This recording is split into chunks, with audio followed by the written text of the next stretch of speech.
What's up everyone, how are you all? Today we are back with another blazing Naruto story. What if Naruto banished and becomes the Beast King? If you enjoy then please like, share and do comments. Konoha Village Gate. Naruto was currently walking to the village gate while holding the traitor Sasuke Uchiha. The recovery went successful on his side, and was hoping nobody got hurt. As he was approaching the gate, a squad of Anbu surrounded him. Naruto couldn't react in time. He was too weak from his fight with Sasuke. "Stop right there, Uzumaki Naruto," commanded the captain of the squad while placing a chakra seal on his left shoulder. As soon as the seal was placed on him, he fell over. "What are you doing to me?" he yelled as he felt the rest of his remaining chakra leave his body. This was bad for him. If he doesn't get his chakra back, then the fist-sized hole that went through his left lung wouldn't be able to heal itself. "We sealed your chakra and we are arresting you on the council orders." The Anbu spoke as he picked up Naruto. He watched as they took away Sasuke somewhere. "What are the charges?" Naruto demanded as he struggled to get free. "Attempted murder on multiple clan heirs and heiress." The Anbu replied. "That's bullshit, all I did was fight the Uchiha." Naruto couldn't believe what he was hearing. He only fought Sasuke, not his own teammates. "It doesn't matter, we are taking you to the council." And with that they shunshined to the council chamber. As they appeared, he noticed everyone giving him glares. Even the shinobi side was, which was something new for him. Most of the time he's been in here for bogus charges from the civilian side, but the clan heads were always with him. Except for the Hyuga clan head, he was against him for reasons he didn't know. He looked at the clan heads. They were Shikaku Nara along with Choza Akamichi, and Inoichi Yamanaka, who were looking at him in disgust. Next there was Sume Inuzuka, who looked disappointed in him. Then finally Shibi Aburame, and Hiyashi Hyuga, who looked neutral. Well, you could never really tell with them. Shibi had his face hidden in his jacket and Hiyashi just looked like he was holding a shit in.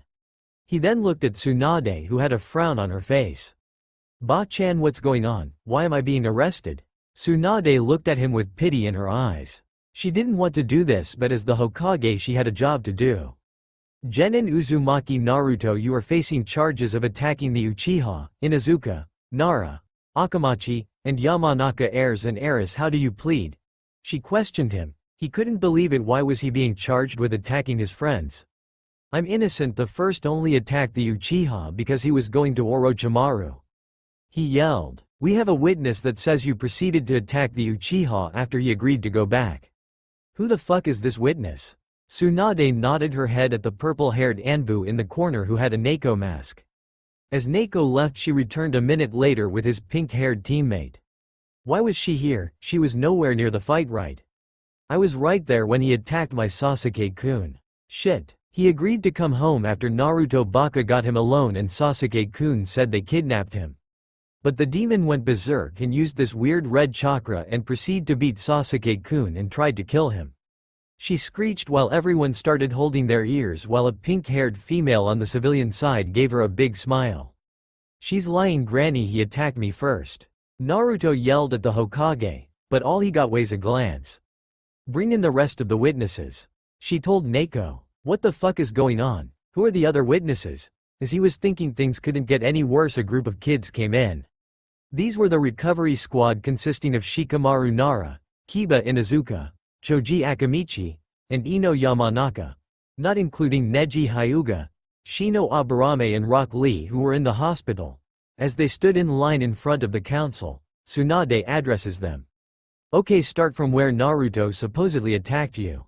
She knew this was a load of BS. There was no way her blonde Gaki would attack any of his friends. The first to step forward was Kiba Inuzuka. "Whatever Sakura-chan said is the truth. The demon attacked me and hurt my dog when I was beating the enemy shinobi's ass," Kiba arrogantly said with a smirk while Akamaru barked on top of his head. The council started calling for Naruto's death but was quickly shut up by Tsunade, saying they will get all the evidence before passing judgment. As he was done talking, he stepped back and Choji Akamichi stepped forward. "Kiba is right. I was done fighting my guy and was waiting for the rest of the team to get finished when Naruto came back with Sasuke all bloody and battered. I guess Naruto wasn't satisfied trying to kill Sasuke, so he tried to kill me as well. I ran away as fast as possible and I even spilled my chips," he said while he was currently eating some brand new chips. Next was Shikamaru Nara. This is so troublesome, but they're right. When I was fighting my opponent, Naruto came in and interrupted us and I barely got away with my life. He probably killed the sound Kunoichi too. He said while he scratched the back of his head and yawned. He should be at the hospital right now, not in this troublesome meeting.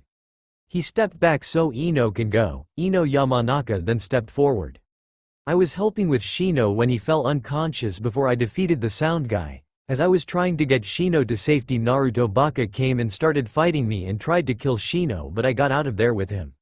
She stepped back. Each time they spoke and accused him of trying to kill them, it was like a knife to the heart. Why would they lie about him? Naruto would rather die than try and kill a friend. He looked at the council and seen the look on their faces. There was no way he was getting out of this. There were too many people against him. He'd be lucky if he got out of this alive. Tsunade looked like she was about to cry, but she had a job to do and she couldn't play favorites. Now let's get to the last witness, Tsunade said. As the purple Anbu left again, he noticed she was shaking, probably coming to the conclusion that he would most likely be executed for his crimes. When she returned with the last witness, Naruto knew he was done for. Standing there with his arrogant smirk like usual was Sasuke Uchiha, and standing next to him was Kakashi Hitaki, his sensei. As they approached the front of the council, Tsunade spoke up. Okay, start where you met each other, Sasuke Uchiha. We met in the Valley of the End after I escaped the guy who was holding me hostage. After that I found the loser, but he chose to attack me even when I said I would return. I thought our friendship was good, but I guess he couldn't handle being in the shadow of a true elite. HMPH, the Dobi wishes he was a true Uchiha. Then may I mean Naruto, why did you try and kill me, buddy? I thought I was like your brother, Sasuke said with a fake frown. Yes, he will finally get rid of the Dobi. With him gone, he can finally get the training he needed to defeat his sister. Maybe if they order for the loser's execution, he can be the one to do it so he can gain the Mangekyo Sharingan. This can't be happening, Naruto thought. Why is Kakashi here? Homura Mitokado questioned. He had been staying quiet with the other two elders, wanting to see how this discussing will play out. I'm here to discuss Naruto's mental state, Kakashi replied while he was nose-deep reading his book.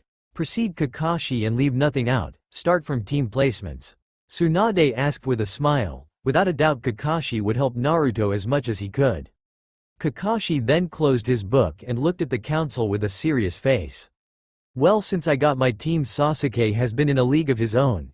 It's probably being in Sasuke's shadow, watching him complete most of the mission by himself, that drove him over the edge. Kakashi explained with an eye smile. How is he on missions? She asked through gritted teeth. What are you playing at, Hitaki? Why are you throwing Naruto to the wolves and not defending him? She thought he would be on Naruto's side, so why is he betraying him? If anything bad happens to the blonde, Kakashi is gonna wish he was dead along with those teammates of his. He usually messes around and gets in trouble. He watches as Sasuke and Sakura do the missions as he play games and pranks. It's mostly his fault whenever our team gets in trouble, and he always disobeyed my orders. He then shot Naruto a glare. Jiraiya-sama should have never taught him the fourth signature move. If he's willing to use it on a comrade, the fourth would be disgusted seeing him use it. He stated coldly when Kakashi said that Naruto let loose a few tears. That hurt him more than anything. The fourth Hokage was his idol. He strived to surpass him and the previous Hokages. To hear his student say that his idol would be disgusted with him crushed his heart. We will now discuss your punishment, Uzumaki Naruto, Tsunade said softly. This was not the reason she came back to the village for, not to send the kid who she thought of as a little brother, son, to his death. The civilian side was voting for his death, the shinobi side wasn't doing any better. The Ino Shika Cho trio along with Hiashi voted to execute him. Sume voted for something else. And Shibi was just sitting there as if he was surrounded by idiots. If you kill a Jinchuriki, then the tailed beast would be free.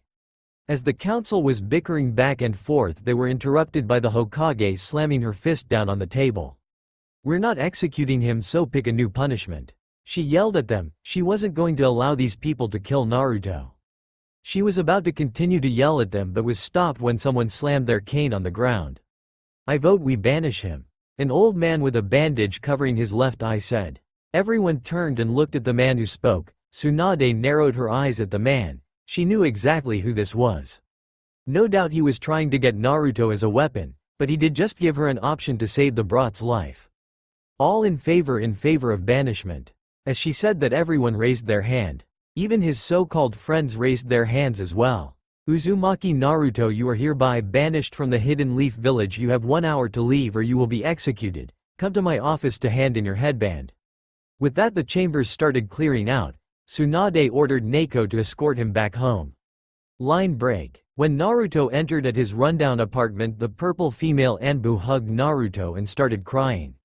I'm sorry I couldn't do anything for you, Naruto-kun, cried Neko. Naruto got a small smile and hugged her back. It's fine, there was nothing you could have done, Yugao-chan, he said softly as he rubbed her back. This was his personal Anbu guard, Yugao Izuki. When he was younger, every once in a while a civilian would get drunk and attack him, so the third Hokage assigned Yugao as his personal Anbu when he turned 5. As they were hugging, someone knocked on his door.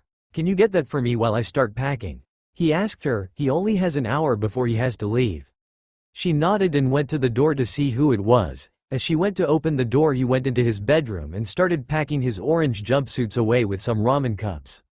As he exited his room, he seen the first people that was ever nice to him. There standing there was Anko Mitarashi, the snake mistress of Konoha, along with Kurenai Yuhi, the genjutsu mistress. Naruto was around 7 when Yugao introduced him to her friends. They were all his big sisters, always looking out for him.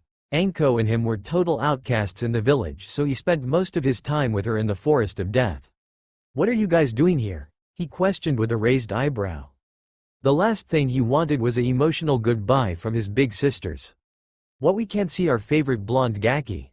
Anko said with a big smile, but Naruto knew her better than anyone and could tell it was a fake smile. He then looked at them with a soft smile. Kurenai was already crying and Anko was trying to hold in her tears. You don't need to be fake around me, Anko-chan. I'm taking it you know I'm being banished? He asked softly. Anko lost her fake smile when he said that and started to let loose a few tears along with her friends. Yeah, the village is practically celebrating it as we speak. Kurenai spat. Oh, how she wished she can put the villagers in their place. He was silent for a few minutes until he spoke again. I see Hana-chan isn't with you guys. He asked softly. That was his last big sister he had, and to see she wasn't here to say goodbye hurt. Don't worry about her, she has a lot on her mind, her brother almost died. Kurenai said. Does she think it was me? Do you think it was me? Of course not, Naruto-kun, we know you would never do anything like that. Yugao replied. Well, the council does, Anko muttered. This got her glares from the other females in the room. I don't know why Kiba said you attacked him, but I'll find out, okay? Maybe when we prove your innocence, then you can come back home. Kurenai said while she started rubbing Naruto's back, trying to soothe him. No, I don't think I would come back to this village. He spat. He will never come back to this hellhole for as long as he lived. What are you saying, Gaki? This is your home, you belong here. Yes, some home I got. They all treat me as a demon, as if it was my fault what happened 13 years ago. Listen, Naruto-kun, I know that you're upset, but you can't give up hope. This village will see you as a hero one day. Yugao said with a small smile. No, I was a fool for ever thinking they would. I would rather. He was cut short on talking when he started coughing. He looked down at his hand and noticed blood. He quickly closed it so they wouldn't notice. He looked up and seen they were worried about him. Are you okay? Anko questioned. I'm fine. I'm gonna go see Ba-chan now. Can you do me a favor and say goodbye to Tuchi and Ayame-chan for me? He asked Kurenai and Anko. Of course we will, Gaki. Just be safe out there, you'll figure something out. She then hugged him along with the others, wishing he didn't have to leave. After they were done talking, Yugao shunshined him to the tower. As they walked in the office, they could see Tsunade was sitting down with bloodshot eyes from probably crying earlier. Shizune was currently crying on the couch holding her pet pig. Tsunade looked at him and gave a small smile, then she looked at the Anbu. You're dismissed, Yugao, she ordered. Hi, Hokage-sama. But before she left, she took off her face mask and kissed Naruto on his forehead. Be safe out there for me, Naruto-kun. She then shunshin out of there before she started crying again. Well, brat, I didn't know you were into older women. Tsunade teased so they could lighten up the mood. It had the effect as Naruto started blushing and Shizune started giggling.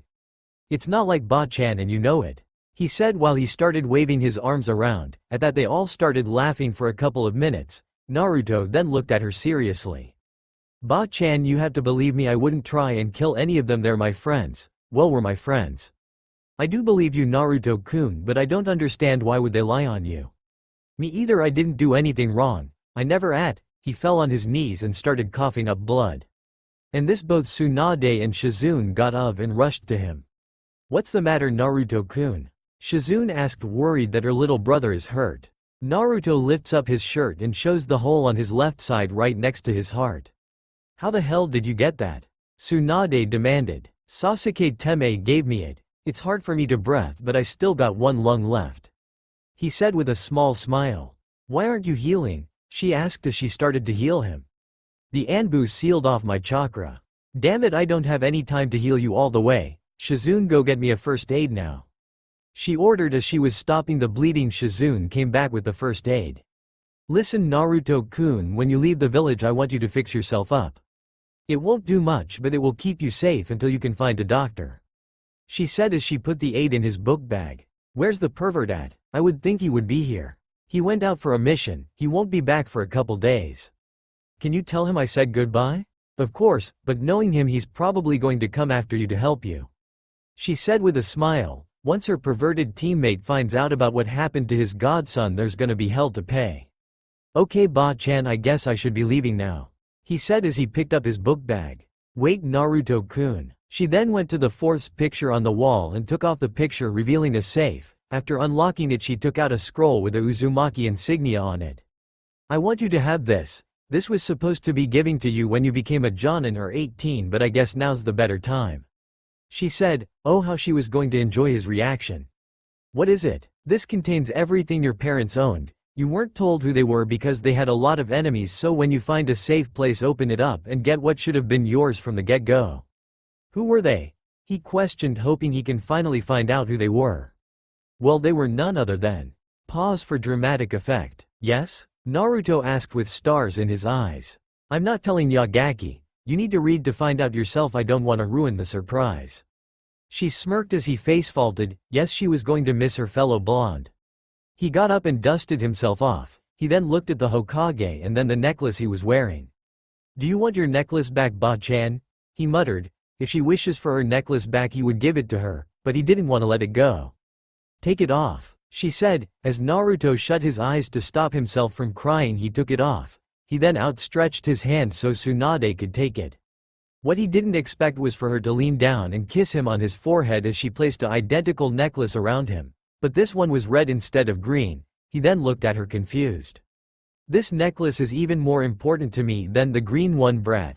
This one belonged to my grandmother, Mito Uzumaki, who passed it down to your mother when she came here when her village was destroyed. Your mother was like the daughter I never had, and when she died the necklace was the only thing that reminded me of her. It's time for you to have it. Tsunade said as she started crying again. Oh, how she missed Kushina.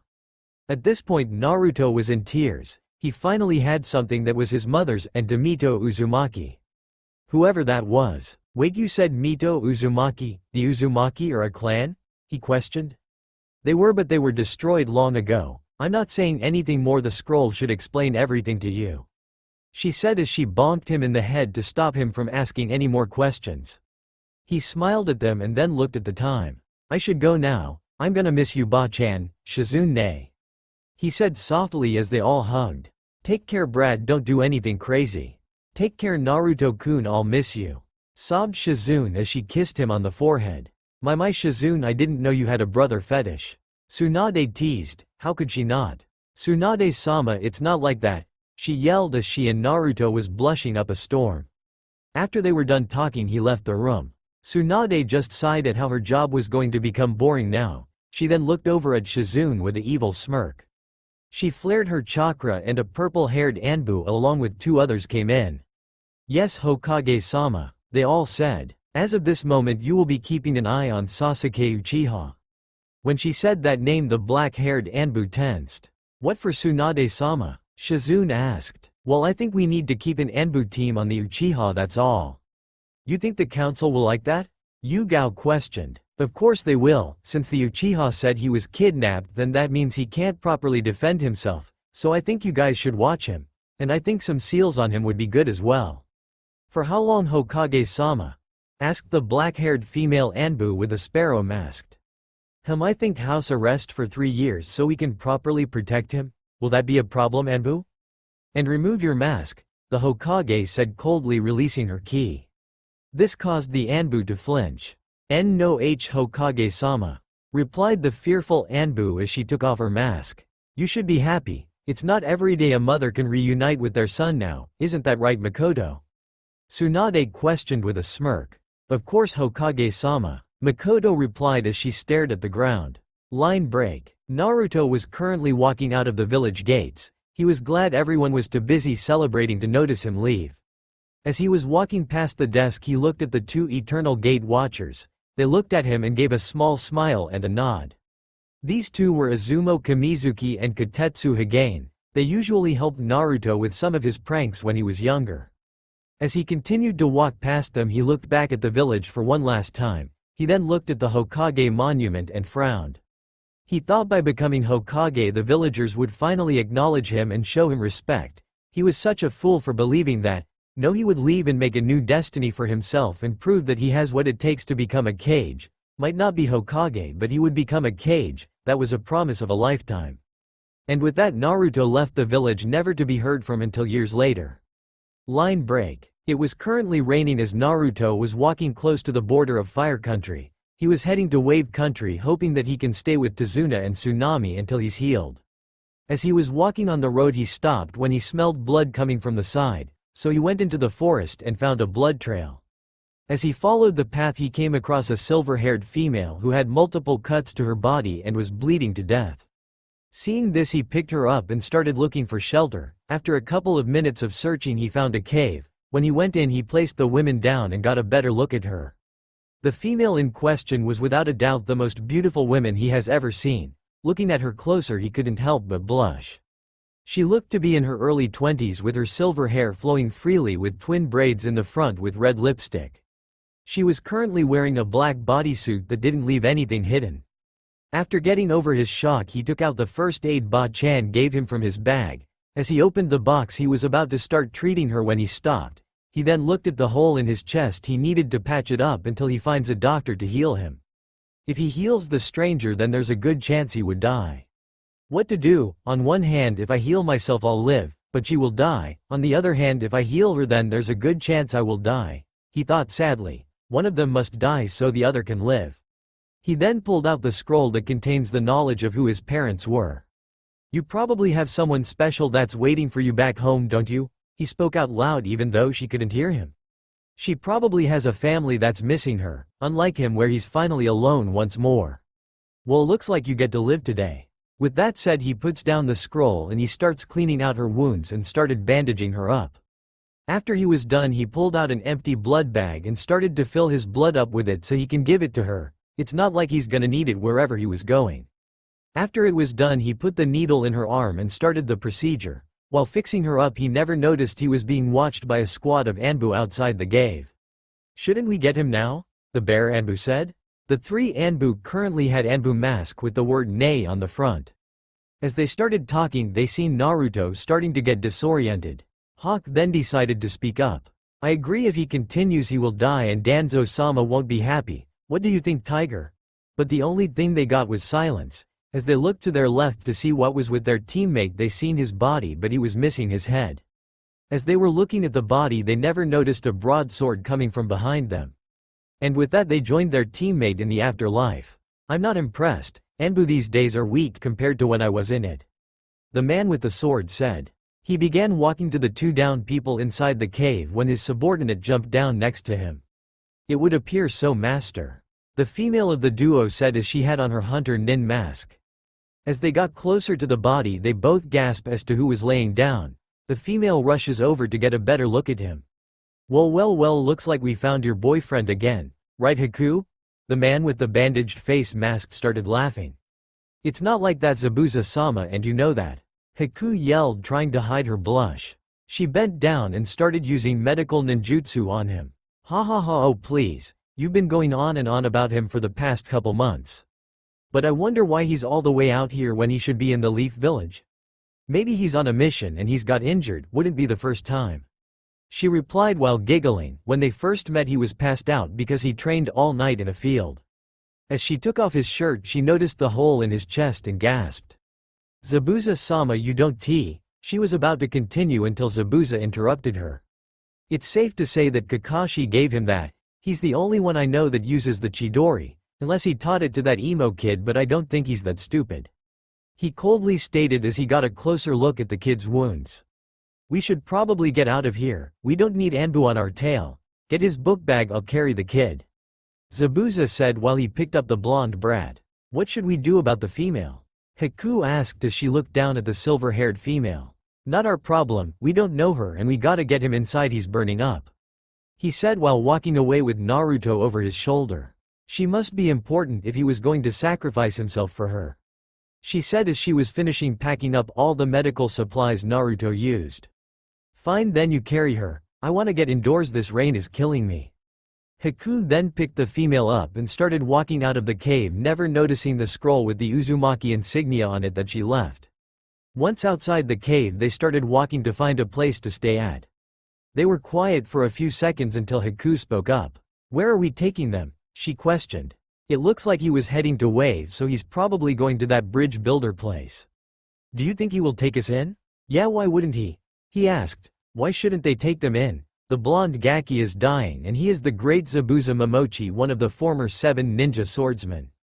You tried to kill him and his family before Zabuza-sama. Haku gave him an annoyed glance. This is why she didn't like taking on those kind of missions. When they need the said person's help he's probably going to throw them out and she won't be able to heal her. Nah, she stopped that train of thought and blushed.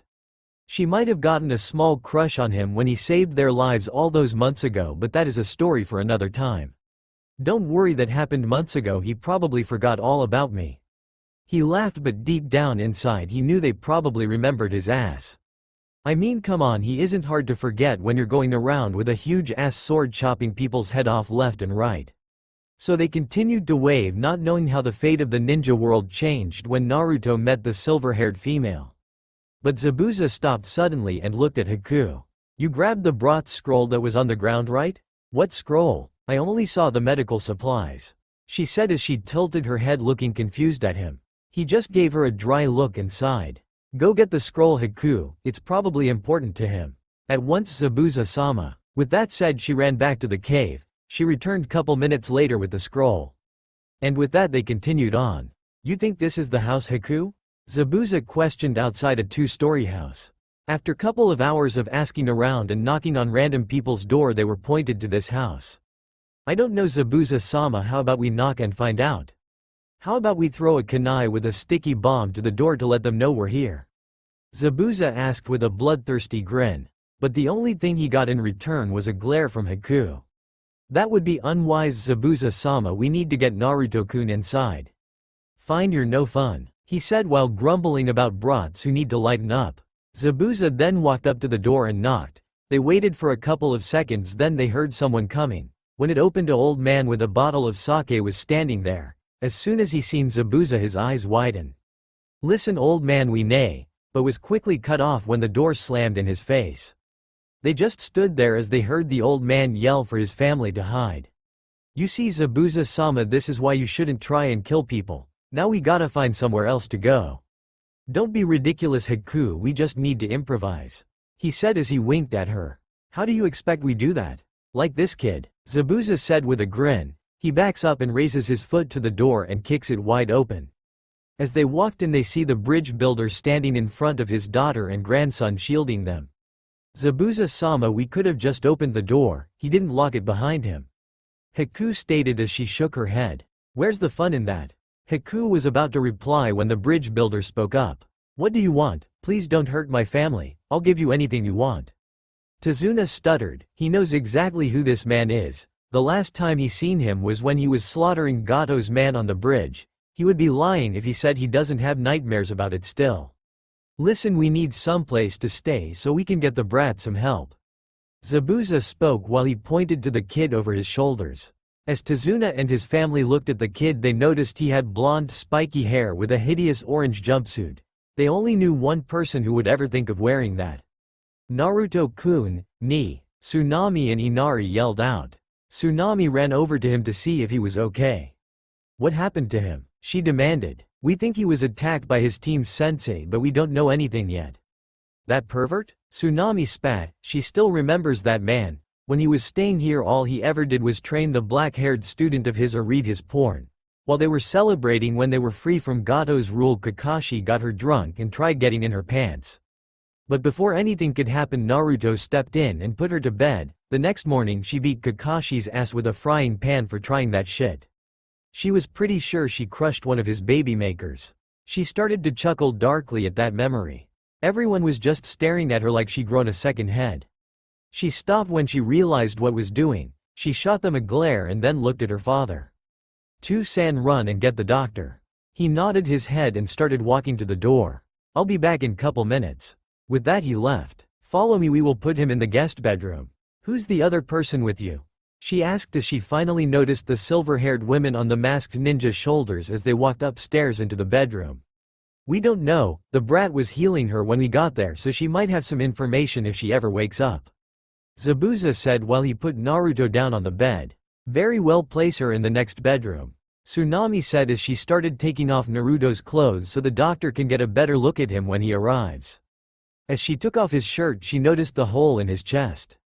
What could have caused this? She asked Zabuza as he was leaning against the wall with his arms crossed looking at her. "I can guarantee that is Kakashi Hitaki's Chidori Jutsu. I know that kind of damage from anywhere." He flinched when he said that. He pulled his shirt open a bit to see the scar right next to his heart. He then gave a small smile as he looked at the blonde who saved him and his daughter from Kakashi the last time they met. Zabuza was cut short from memory lane when he heard the old man. "He's in here, doctor." As they heard that, Tazuna walked in with the old man and a nurse. As the doctor went over to start checking on him, the nurse left the room to check on the other patient. After a couple minutes on checking over Naruto wounds, he spoke up. "To think someone would do this to our village hero, it's unforgivable," he said while cleaning out the wound to his chest. "Is he gonna make it, doc?" Tsunami asked, worried. "Well, judging by his wound and his fever, it's not looking good, but I gotta run some more tests. He shouldn't still be injured. When we last talked he told me he had a healing factor." Haku spoke up when she entered the room again. She just left when the nurse started treating the female's wound. "Well, obviously he isn't healing," Zabuza muttered. Unfortunately for him, everyone heard him. He then had to dodge some senbons, a sake bottle, an arrow, and a frying pan that someone Tsunami pulled out of nowhere. "Let me do some tests so I can figure out why he isn't healing, but I'm gonna need everyone to leave the room," the doctor said while he started pushing everyone out. As everyone went downstairs to talk, Tsunami enters the silver-haired female's room. As she entered, she seen the nurse finishing putting bandages around the woman's chest to save her some decency. After the nurse was done, she left the room, leaving the two alone. Tsunami then went over and started pulling the covers over the female. As she reached down, the female woke up and grabbed her hand. "Who are you? Where am I?" the silver-haired female demanded. Please calm down, you're in my house. I'm just trying to help you, that's all, I swear," Tsunami stammered. The way the female was holding her wrist was beyond painful. But before the female could break her wrist or make any more demands, there was a broadsword at the female's neck. "I would advise you to release her or you're gonna be wishing you were left to die," Zabuza stated coldly. As the female let go of her hand, Tsunami ran out the room to get the others. "Now I'm gonna ask you some questions and you better answer them, got it?"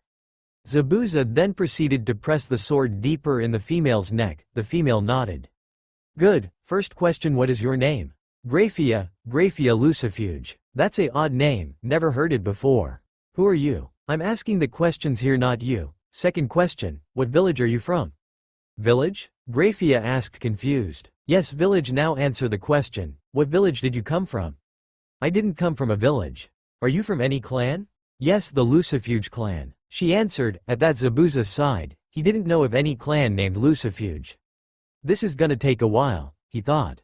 As he was gonna ask more questions, Tsunami came back in with the nurse and Haku. "So she's awake, I see," Haku said, looking at the scene in front of her. "Can you not put the sword at her neck? She's currently hurt," the nurse yelled as Tsunami hid behind her. "How about no, we don't know anything about her, she could be a threat. I say we take her out before she has a chance to stab us in the back," Zabuza said coldly as he was glaring at the female. He was about to kill her when Haku grabbed his arm and pulled away the sword from the woman's neck. "What do you think you are doing, Haku? We need to kill her." Zabuza yelled at his daughter. "What do you think Naruto-kun will say when you killed the person he saved?" She shot back. "Who's Naruto?" Grafia thought as they were bickering back and forth to see if she should be killed or not. She started to sense them to see what she was dealing with. She then widened her eyes when she sensed they were humans with chakra, but that couldn't be right because only Yukai can possess it, or humans that studied in the art, but that would have taken them years to do. She finally got enough courage to start asking questions. "Who are you?" Zabuza looked at her for a second and sighed. He decided it wouldn't hurt if they gave her their names. "My name is Zabuza. This is Haku, and the person who's currently hiding behind the nurse is Tsunami, the owner of the house you're in." "Now what happened to the blonde brat?" he said, putting the sword back at her neck. "I'm afraid I don't know who you are talking about.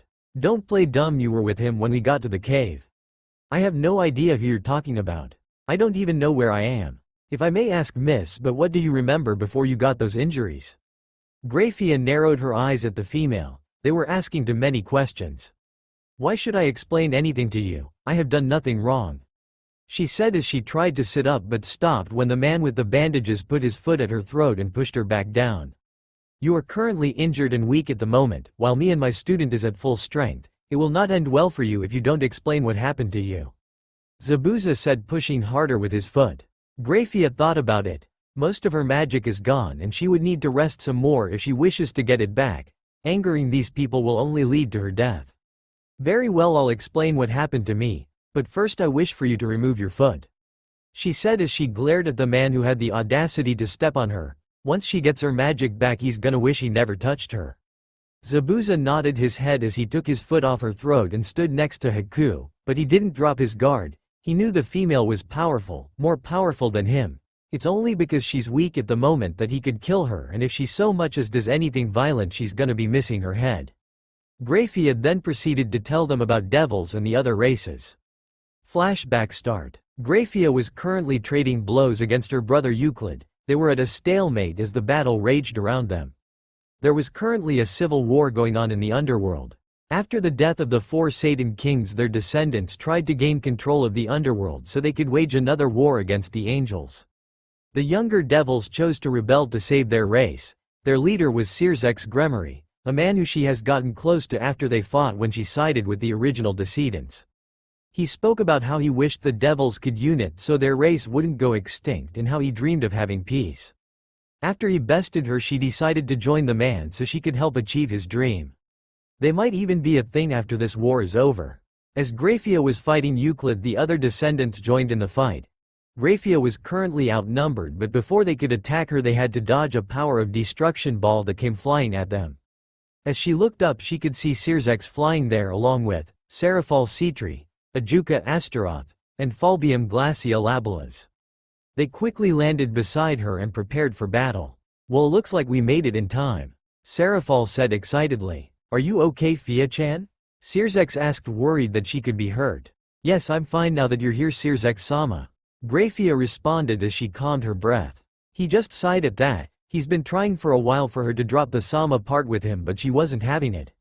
"You should retreat, Fia-chan, let us handle it." "I said I'm fine, Searsex-sama, I can still fight." He was about to reply, but Ajuka cut him off. "If you two lovebirds would stop fighting for a second, we have a war to win."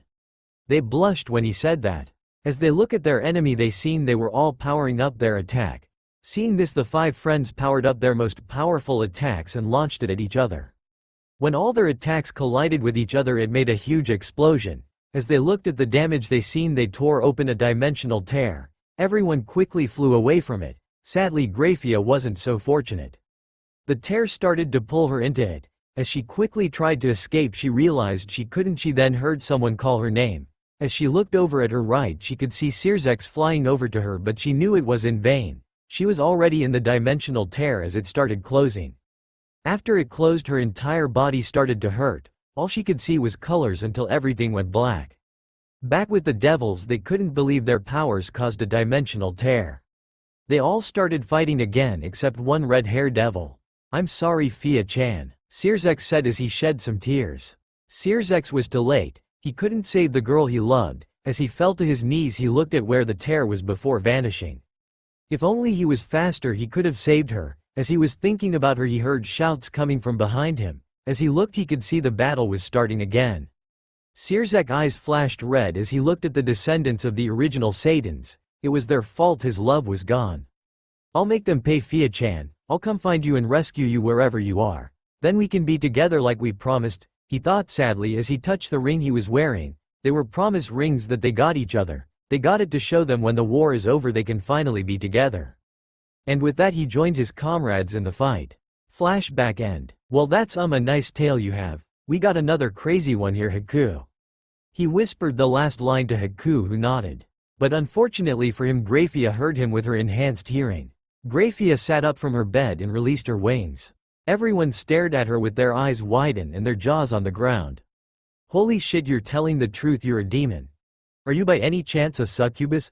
He asked as blood was dripping from his nose, but thankfully his bandages covered it. He was staring at her chest that's only covered by bandages. Grafia just glared at the man. Oh, he is going to pay as soon as she's recovered. So you're saying you're from another world that has devils, angels and fallen angels? Tsunami asked with wide eyes. It's not every day you meet an alien. Grafia looked over at the house owner and nodded her head. So you don't remember meeting Naruto-kun? Haku questioned, deciding to ignore Zabuza's comment. I'm sorry but I have no idea who that is. She said, he's the Gaki that probably saved your life. When we arrived you were covered in bandages to stop your bleeding. Hell, I'm pretty sure he gave you his blood so you wouldn't die of blood loss. He said, shocking her. If I may ask, where is he? I would like to thank him for saving my life. To think someone would go that far to help her even though they didn't even know her was astonishing. He's in the next room fighting for his life. The brat has a big hole in his chest. Zabuza said while cleaning Kabikirabocho all of a sudden. Zabuza-sama, do you have to say it like that? Haku yelled into his ear. I'm right next to you, Haku, you don't need to yell. Is it your time of the month again? Zabuza teased while he was laughing. Before Haku had a chance to kill him the doctor walked in. How's the brat? Zabuza asked but knew something was wrong when the doctor frowned. I'm sorry to tell you all this but Naruto is dying. He may have couple hours left. How? Tsunami muttered. As you said earlier, Naruto-san has a healing factor, but what I can conclude is it's not working. He has a seal on him that's preventing his chakra from healing him. If it isn't removed soon he will die. The doctor explained, shocking all of them. Can't you remove it? Zabuza questioned. I'm a doctor, sadly. I can see what the seal does but I can't remove it. Zabuza-sama, can you remove it? Haku asked, hoping he could save Naruto. I can't, I was never really good at fuinjutsu. Maybe I can help? Grafia asked, interrupting them. Everyone stopped talking and looked at her. Do you know any fuinjutsu? No, but I maybe be able to help. Why would you help him? Haku's eyes narrowed. She doesn't trust the devil at all. If what you said is true then that man saved my life. I'm in his debt now. Zabuza nodded and left the room with the rest so she can get dressed. Tsunami went and got her one of her outfits to wear. As she got back Grafia was exiting the room in a maid's outfit. Where did you get that, Grafia-san? Tsunami asked. She could have sworn there wasn't a maid's outfit in that room when she left. I summoned it, Tsunami-sama. May we see the man who rescued me? Grafia said in a neutral tone. Everyone raised an eyebrow when she said Sama after her name. As they walked in Naruto's room Grafia looked at the blonde who rescued her. She realized that it was a child and not a man who saved her life. He looked no more than 13. Is this the one who saved me? She asked in disbelief that a child rescued her. Yes, this is Naruto-kun. He may not look like much but he's a hero in this country. He saved everyone from a tyrant a few months back. He has a pure heart. Tsunami said with a big smile. Where is this seal, doctor? Zabuza asked. On his left shoulder blade. The doctor stated as he put Naruto on his side to show them the seal. Grafia looked at the seal and wondered what this could do. It looked similar to a rune her race uses but different. She then touched it with her index finger and pumped her demonic power into the seal. After a few minutes the seal broke and the blonde was flooded with red chakra. Tsunami, her father and her son along with the doctor and nurse fell to the ground. Zabuza, Haku and Grafia wasn't faring better either. After a couple minutes everyone got back on their feet after the chakra dissipated. Amazing, what did you do to break the seal? The doctor questioned. I just poured my demonic powers into it. Grafia stated. Demonic powers? You don't want to know, doc. Zabuza said. Well, by the looks of it his wound is starting to close. If you would leave the room that will help, I'll let you know when he wakes up. Come get me as soon as he gets up. Zabuza said as he and the group left. As they went downstairs, Zabuza was starting to leave the house. Where are you going, Zabuza-sama? I'm gonna stand guard. Last thing I want is Enbu sneaking up on us. He said as he left the house. Tsunami-sama, is there anything I can do to help? Grafia asked, standing near Tsunami. Oh no, you're fine, Grafia-san, I'm just going to do the dishes. She said with a smile. Grafia looked at her, then looked at the house. I will start cleaning the house. Grafia said as she pulled out a duster from Kami knows where and started dusting. But you're a guest, you shouldn't be doing that. That's why I'm cleaning the house, Tsunami-sama. You're giving me a place to stay at. The least I could do is clean up the house for you. Grafia replied as she continued to dust. Very well, Grafia-san. She knew she wasn't going to win this argument, so she dropped it. 3 hours later, as the people in the house were talking, the doctor came out of the room and went downstairs to speak with them. The kid's awake. I only advise one of you to see him. He's very weak as of right now. The doctor explained. Haku shot right up when she heard that, but before she could race to his room, Zabuza walked in from outside the house. I'll go. If you see him, you'll probably make out with him. Zabuza said with a shit-eating grin as he shot Haku a glance. Zabuza-sama. Haku growled at him while she was blushing madly. Relax, brat. I'm just saying if you go in there we won't find out any answers on what happened to the Gaki. He said as he started walking to Naruto's room. As Zabuza entered the room, he took a look at Naruto. As soon as he did, he grimaced. The hole was closed, but there was black veins surrounding it. He was currently pale and shaking uncontrollably. Well, you've seen better days, Gaki. Zabuza said. As soon as Naruto heard his voice, his eyes widened slightly. He was hurting too much to do anything major. The doctor told him where he was but didn't say who brought him here. What are you doing here, Zabuza? Is Haku-chan with you? He asked softly as he looked to the right to see Zabuza standing there leaning against the wall. Yeah, she's downstairs worrying about her boyfriend. He said with a grin. That's not funny, Zabuza. Ha ha ha, but it is. The last time we seen each other she was all over you. That was when you saved our lives all those months ago.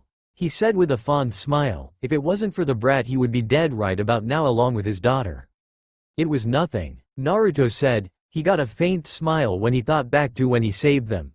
Back then they were enemies fighting against each other. But he couldn't kill them. Haku became someone precious to him and he always protected those close to him. So what happened to you, Gaki? You were at death's door when we found you. Better question yet is how did you get that hole in your chest? Was it Kakashi? He said coldly. No, it was Sasuke. He rammed a Chidori through my chest.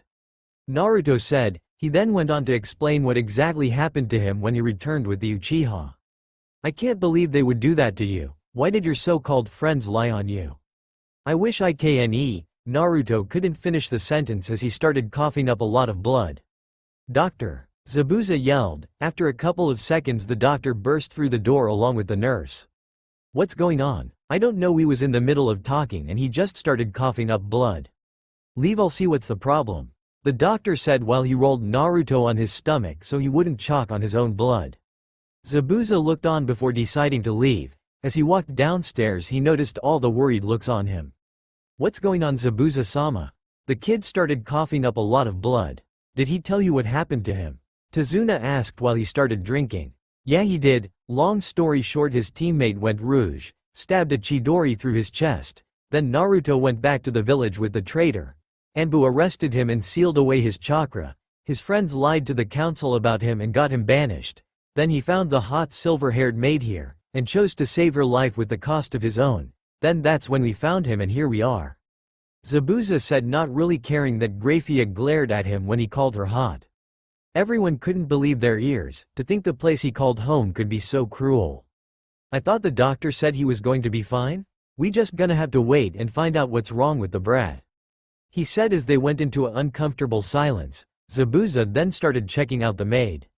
A quick question, do you have a maid fetish or something? She didn't even bother giving him a glance as she continued cleaning. So you got a boyfriend? He asked as he watched her bend over. She stood up and glared at him. I would drop this topic if you wish to keep what makes you a man, Zabuza-san. She said while releasing a bit of ki at him.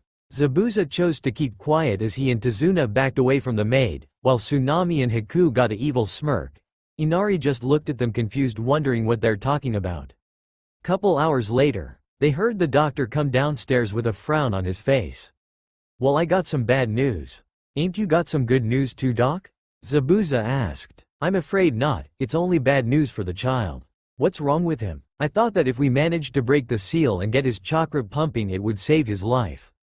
While it did close his wound in his chest, it was too late to save him. He lost a lot of blood, he had a hole in his chest and was in the rain for hours. That will never end well for someone. There's nothing I can do. He has at least 2 months to live, 3 at most." The doctor went quiet for a few seconds until he spoke again. "If I was you, I would put him out of his misery before the pain becomes too much to be. He was cut off when he received ki from everyone in the room. How dare you even suggest such a thing?" Haku screamed at him. "How can you say such a thing after he rescued all of us from Gato?" Tsunami said, but the only thing she got was a glare from the doctor. "You must understand that he's dying. There's nothing anyone can do to save his life. In a couple weeks his body will start shutting down and he will die a slow and painful death. Killing him now will save him from the pain he will go through." The doctor shot back. "I wouldn't suggest such a thing if there was any other way of saving him. He saved my daughter from getting raped when he was out in the town. When he was here, this is the last thing I want for the child. You should let him rest for now. You may see him in the morning if you wish. I'll take my leave now," the doctor said as he left with the nurse he brought. Everyone was quiet until Tsunami started crying with Inari as they left to go upstairs.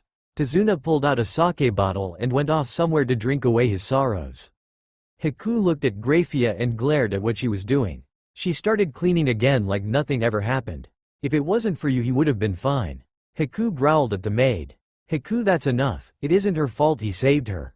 Haku glared at Zabuza, then she stormed outside and slammed the door closed behind her. "I'm sorry about her, she really cares about the kid. I didn't want this to happen, he shouldn't have healed me, he didn't even know me, I could have been an enemy," she muttered as she clenched the duster. "That may be true, but that isn't who Naruto is. He didn't see you as an enemy. He seen a stranger who needed help and he did. The way he said it was you probably had a family or someone that will miss you if you died, so he chose to save your life." She pictured a red-haired man smiling at her. "At the cost of his own. By the way you people treat him you would miss him. So why did he give up his life to save mine?" she questioned.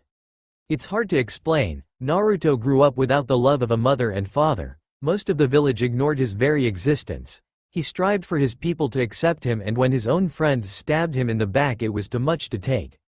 I'm ashamed to say it, but with him dead he can finally have true peace. As long as he lives there can never be true peace for people like him." "What do you mean, people like him?" "When he was born he was sacrificed for the greater good of his village. He never told me what he carried, but I knew all along. If you wish to understand him more, then you just gonna have to talk with him. Well, I'm gonna go find Haku, you can keep doing whatever you're doing," Zabuza said, leaving Grafia to her thoughts. He never noticed her shed some tears. The last thing she wanted is an innocent child to die so she could live. Next morning, Tsunami was currently bringing food for Naruto to eat whenever he gets up. As she enters his room she sees he's currently sleeping. She proceeded to place the food beside his bed. As she was about to leave she heard Naruto speak. "Hello Tsunami-chan," Naruto said as he opened his eyes and gave the women a small smile. "Oh Naruto-kun, I didn't know you're awake, I was just bringing you food," she explained as she rushed over to him to check if he is doing good. "Thank you," he said as he started getting up. "Oh, you shouldn't try and get up, you're still hurt," Tsunami said as she tried getting Naruto back in bed. "I can move around a bit, I'm not gonna push myself, I promise." "You still shouldn't get up," she replied as she pushed Naruto down on the bed. Naruto was just staring at her until he gave a small smile. "I had to go to the bathroom, so unless you want to clean up after me you will let me go," Naruto responded as he looked up at her. Oh, of course, I'm sorry." She blushed and allowed him to get up. As he got out of bed he noticed he had his pants still on, thank Kami. As he made his way out of the room with Tsunami following him, he noticed he couldn't hear anyone. "Where's everyone at?" he asked as he entered the bathroom. "Well, Inari-kun locked himself in his bedroom since last night. Tu-san is passed out from drinking too much last night. Zabuza-san and Haku-san left this morning to go get you some medical supplies, and Grafia-san is cleaning." "Grafia? Who's that?" "The person you rescued." "Oh, the silver-haired lady." Yes, her name is Grafia. She responded with a smile. Weird name. Indeed it is. At this point they were just staring at each other. Can I help you, Tsunami-chan? He questioned her. Why won't she leave him alone? He has to go to the bathroom. What? She asked as she tilted her head. I need to go to the bathroom and I can't go with you in here with me, he said, gesturing around the bathroom. As soon as she did, she started to blush. Oh, I'm so sorry, I forget where we were. I'll leave you to do your business, she responded as she quickly ran out of the bathroom. Naruto just shook his head as he closed the door behind her. After he was done in the bathroom, he started making his way down the hall. I thought you were coming downstairs, Naruto-kun? Tsunami questioned as she was standing by the stairs. He turned around and spoke to her. I will, but I want to see Inari first. Last thing I want is for him to go back to brooding. I'll be downstairs in a bit, he replied as he went to Inari's door. As he got there, he started knocking on it. Naruto waited for a couple of seconds and nobody answered, so he knocked again. As he waited for another couple of seconds, he heard the kid speak up. Go away, I don't want to see anyone, Inari yelled through the door. Not even me, Inari. He heard someone running to the door and started unlocking it. When it was unlocked, he could see Inari in his pajamas. He looked like he has been crying all night. Naruto-ni, what are you doing out of bed? You should be resting, he demanded. I had to go to the bathroom, so can I come in, or are we just gonna stand here all day? As Inari let him in the room, Naruto stood over by the dresser and looked at the pictures that were on it. The first was a picture of his birth father with him and the rest of the family when he was born. The next was him and his stepfather when he was 5. And the last was him standing next to Naruto with Tsunami and Tazuna smiling as they celebrated their freedom. As he was looking at the picture, Inari spoke up. Why? He muttered. Why what? Naruto replied while smiling like he didn't have a care in the world. Why are you acting like nothing's wrong? You're dying and you're just going sitting there smiling at me, he shouted at him. Naruto lost his frown but got it a second later. It looks like you lost your way again, Inari. What are you talking about? Inari demanded. Your eyes are lifeless, the same as before when I first met you. You've given up on heroes again, haven't you? Naruto spoke softly as he looked at Inari. You said you will live until you become Hokage, but you were wrong. You just gonna die like Dusan did. He started to cry again. Naruto was silent for a few minutes listening to him cry. I'm dying because of the choice I made, Inari. I'm dying because I chose to save someone's life at the cost of my own. I didn't think I would survive yesterday, but I did, and there's no changing that. It doesn't matter, you're still dying and I'll be alone again. You still have your mother and grandfather, Inari. As long as you have, then you'll be fine.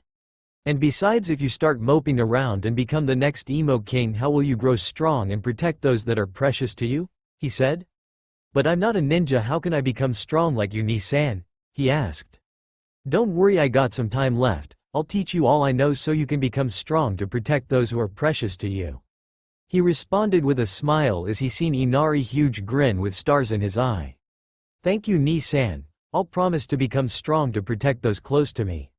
Good, now go and apologize to your mother. What? What for? I didn't do anything wrong, he yelled as he started waving his arms around. For being a brat when she was worried about you. You only get one mother, so treat her right. He laughed when he seen the kid's face. As Inari started to leave, he noticed Naruto wasn't following him. Aren't you gonna come too? Yeah, I'll be down in a minute. I gotta do something real fast, he responded with a smile. As soon as he left, Naruto lost his smile and fell to his knees while clutching his chest. The pain was worse than when the Teme shoved his hand through his chest. Just standing for a couple of minutes is torture for me. I have to be careful and not let the others know. As Naruto got up, he slowly walked downstairs. As he seen Tsunami, he put on a fake smile to hide the pain he was feeling. Thank you for talking to him, Naruto-kun. I appreciate it, she said as she hugged him. It was nothing at all. I don't want him to go back to being depressed all the time, he responded as they broke the hug. Naruto then went into the living room and sat down next to a drunk Tazuna. As he was resting, he felt someone watching him, so he opened his eyes and looked to his left. As soon as he did, he seen the same silver-haired female he rescued last night dressed as a maid. Why is she dressed as a maid? Must have a maid fetish, he thought as he looked at her. So I'm assuming your name is Grafia? Naruto questioned as he looked at her. Yes, Naruto-sama, that is my name, she responded. You can just call me Naruto-san, Grafia-san, he said dryly. Of course Naruto-sama. He just facepalmed at that. Why can't she just act normal? How are you feeling? I'm doing fine now. You certainly saved my life last night and I'm in your debt, Naruto-sama. She responded as she bowed to him. If Naruto had any blood to spare he would have had a nosebleed as he watched her boobs bounce back and forth. No problem. Zabuza doesn't have you dressed up as a maid, does he? He wouldn't put it past the guy to pull something like that. No sir, I'm an official maid for the House of Lucifer. She responded with a small smile. Good for you. After that they just continued to stare at each other. Grafia was just staring at him like she was looking at his soul, and she wasn't even blinking. Can I help you with anything, Grafia-san? How are you feeling? She questioned as she watched him closely. If a normal person looked at him they wouldn't be able to tell if anything's wrong with him. But she isn't normal. She can very well see he's in pain and is trying to hide it. I'm doing fine, he responded as he closed his eyes to rest, but not for too long because the maid decided to speak again. You're lying. He gave her a bored glance. Excuse me? Not trying to be disrespectful or anything, but I can tell that you are in pain. It doesn't matter, I'll be fine. Do you wish for me to get anything to take away the pain? She questioned. No, I'm fine, it wouldn't matter really, I'll be dead soon. But it can be less painful. I appreciate your concern but I'll be fine, just stop worrying about me. He snapped back. He didn't mean to sound rude but he just didn't want people to start treating him like a sick puppy who needs to be taken care of. Of course, I apologize for stepping over the line, Naruto-sama. As she went back to cleaning, Naruto decided to get some fresh air. As he went outside he started to walk into the forest. After a couple of minutes he came to a clearing with multiple trees that have fallen down dead. As he looked around he saw what he was looking for and walked to it. As he got closer he took in its appearance. It was a tree that had multiple cuts across it. He smiled as he remembered it. Kakashi was busy training Sasuke, so he went out and tried to do the tree walking exercise by himself. He failed of course, so he did what anyone else would do. Spam the shadow clone jutsu and destroy all the surrounded trees. He then laid down under the tree and decided to take a nap. As Naruto was sleeping a figure was in the bushes staring at him. The figure then walked out of the bushes and started walking up to him. As the person came up to him they knelt down and shook Naruto awake. Naruto opened his eyes and smiled at who he saw. Hey, if you sleep out here you'll catch a cold. The figure spoke. We need to stop meeting like this, Haku-chan. Naruto said with a smile. How he missed her. I don't think it's that bad. How are you feeling, Naruto-kun? She asked softly. You could hear how worried she was when she spoke. I've been better. He chuckled as she lay down next to him. Me and Zabuza-sama got you some new bandages and some pain medicine. She said as she snuggled into his chest. You guys don't need to concern yourself about me, Haku-chan. He said as he started petting her hair. But I want to concern myself with you. You're dying and there's nothing I can do about it. It's not fair. Just when I get you back I'll lose you again. She cried into his chest. She's been bottling it up inside all night and now the dam's breaking. Shish, it's alright, Haku-chan. He spoke, trying to calm the girl down. As she continued to cry for what seemed like hours she finally stopped. As he looked down at her he noticed she cried herself to sleep. He then got up and picked her up and started making their way back to the house. Naruto walked in carrying Haku as she fell asleep while she was crying. Naruto went to the couch and placed her down. He looked at her and brushed the hair that was in her face away. She was certainly a beauty in his eyes. This was what Zabuza walked into. He looked at the Gaki and smiled at him. How you feeling, brat? Zabuza asked as he sat down on the opposite side of the couch and started to clean his sword. Somewhat better, I guess, still hurting. He told him as he got a blanket from the closet to put on Haku. Here, take some of these pills, they'll help with the pain. Zabuza tossed Naruto some pills. Thanks, can I ask a question? He asked as he put the blanket over Haku and put the bottles in his pants. Zabuza nodded his head at him to continue talking. How did you guys find me? Well, we were trying to find some missions so we can send some money back to the rebellion back in the Hidden Mist village. As we were going to a town we sensed some hidden chakra signatures. I thought they were Hunter Nin tracking us, so we snuck up behind them and killed them. But I'm pretty sure now they weren't Hunter Nin but Anbu following you.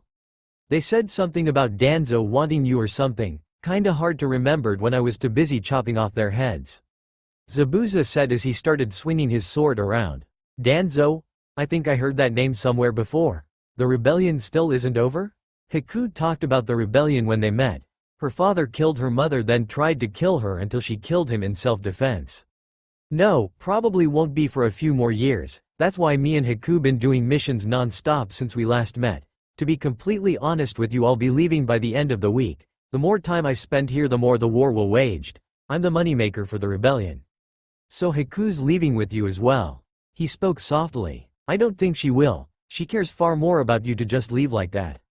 He responded. She should go with you. I would have thought you would want her by your side? She shouldn't see me die slowly in front of her. I don't wish anyone to see me like that. I understand that, but she won't. She might even kill you for suggestion that. He said as he took a glance at Haku, who was still sleeping next to Naruto. Yeah, don't remind me. Anyway, do you know where my stuff is? I had a book bag when I left the village. Yeah, it's upstairs next to your bed. Okay, thanks. Can you tell the rest not to disturb me? I'll be doing something private up there. He said as he started making his way upstairs. Say no more, kid. When you gotta wank it, you gotta wank it. Naruto stopped immediately in his tracks. He turned around and looked at Zabuza. What are you talking about? You know what I'm talking about, spanking the monkey, pulling the pope, wrestling the eel. He said with a grin. What in the fuck is wrong with you? Naruto asked as he looked at Zabuza in disgust. He was quiet for couple seconds, then he spoke up. I slaughtered my entire graduating class. Okay, I got some problems. You should get yourself checked. You shouldn't be around kids. Whatever, brat. As Naruto went upstairs, he went into his room and locked the door behind him. He then went over to his bag and started going through it until he found what he was looking for. He pulls out a scroll with the Uzumaki insignia on it. As he unscrolled it, he noticed it was a storage scroll. As he unsealed it, several scrolls popped out. Each one read different kinds of ninja arts, ninjutsu, fuinjutsu, etc. He then noticed a black scroll that was addressed to him. He had to close his eyes because as soon as he opened it, a puff of smoke came out of it. As he opened his eyes, his mouth fell to the ground. There was an old man standing there with a pipe in his mouth. Hello, Naruto-kun, the old man said with a smile as he looked at the kid in front of him. Gramps? Standing in front of Naruto was an old man dressed in a white robe with red trims on it. This was the third Hokage, Hiruzen Sarutobi, the god of shinobi and the professor. What are you doing here, Gigi? I thought you were dead? He questioned as he looked at the old man who was currently smoking a pipe. Once he said that, the old man frowned. How did I die, Naruto-kun? Hiruzen asked as he looked at his grandson in all but blood. Your snake student killed you. It happened in the finals of the Chunin exams. After Naruto said that, the Hokage frowned. He knew it was probably Orochimaru who killed him, but he had to ask him anyways. I see. Did I at least take him with me? No, he got away, although you did take away his arms so he can't do any more ninjutsu. Naruto replied. Well, at least I did that before I died. Hiruzen smirked as he learned he took away his student's arms. Even when he's old, he still got it. Can you tell me how you're here, Gigi? Naruto asked as he took a seat on his bed. Hiruzen walked over to Naruto and picked up the black scroll with the red Uzumaki insignia on it. I've made this scroll so you can know all about your heritage when you became 18 or when you became a Jonin. If I ever did die, then I could explain everything about your heritage to you. So why do you have this scroll, Naruto-kun? You're not 18 nor are you a Junin. Did you steal it? Hiruzen narrowed his eyes at his grandson. He wouldn't put it past the brat to steal the scroll.